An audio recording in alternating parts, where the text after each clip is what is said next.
When I wrote this novel, I wanted to write about the natural world, the importance of it. In the last few years, I've seen a dangerous illusion caused by technology. And that illusion is that we can ignore the natural world, that we're separate from it, that we can exist without the world, that we can disappear into our computer screens. And in this novel, I felt I wanted Becky to give us an example of how to reconnect to nature, to immerse herself in it. And I do believe that we first have to see something to care about it.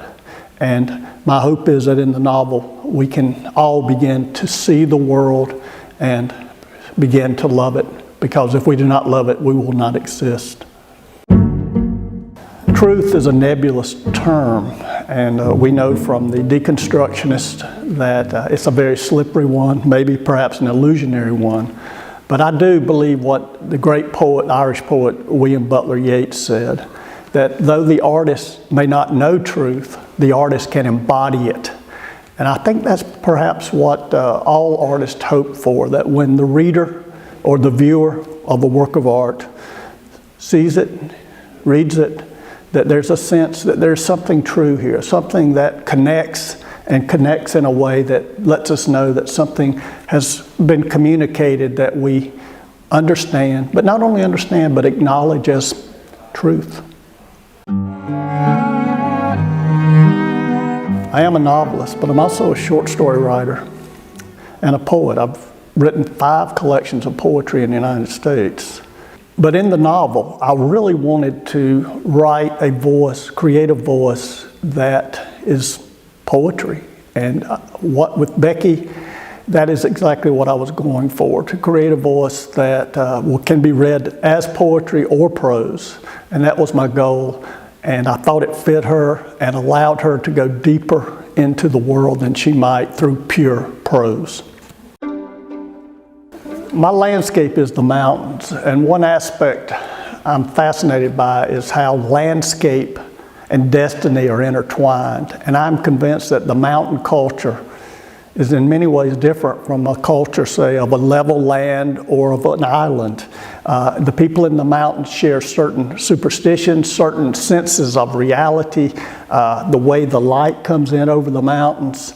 And I'm really interested in the psychological part of this. Do the mountains intimidate or do they protect? And so that tension I find very valuable. And I have a deep connection to other writers of mountainous areas.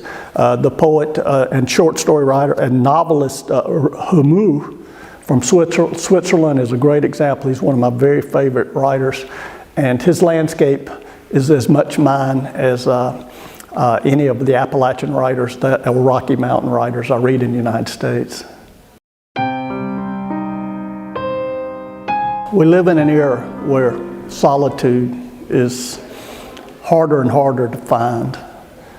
Technology, we're always being interrupted, but I think it's essential to being a human being. And in this novel, I think we certainly see that Becky seeks solitude. She needs it to heal.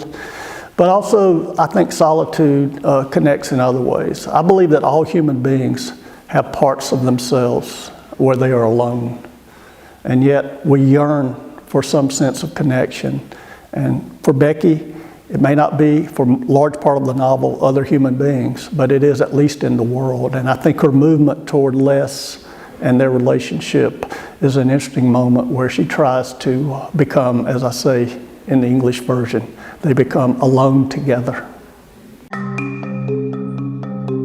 This is a very distressing time to live in America, the worst time of my life with what has happened with the Trump administration. And as I was writing this book, I sensed that something like this was going to occur. And I was unfortunately correct in that. And I think part of the book, particularly Les's view of the world, reflects some of that hopelessness very often. And yet, I think in the worst of times, it's much harder to find hope and to write about hope. But I wanted, through Becky, to at least have someone striving for the light, even in the darkest of times. And I hope that also for the reader, there's a sense that as bleak as the times are right now, or seemingly, that there might yet be some hope.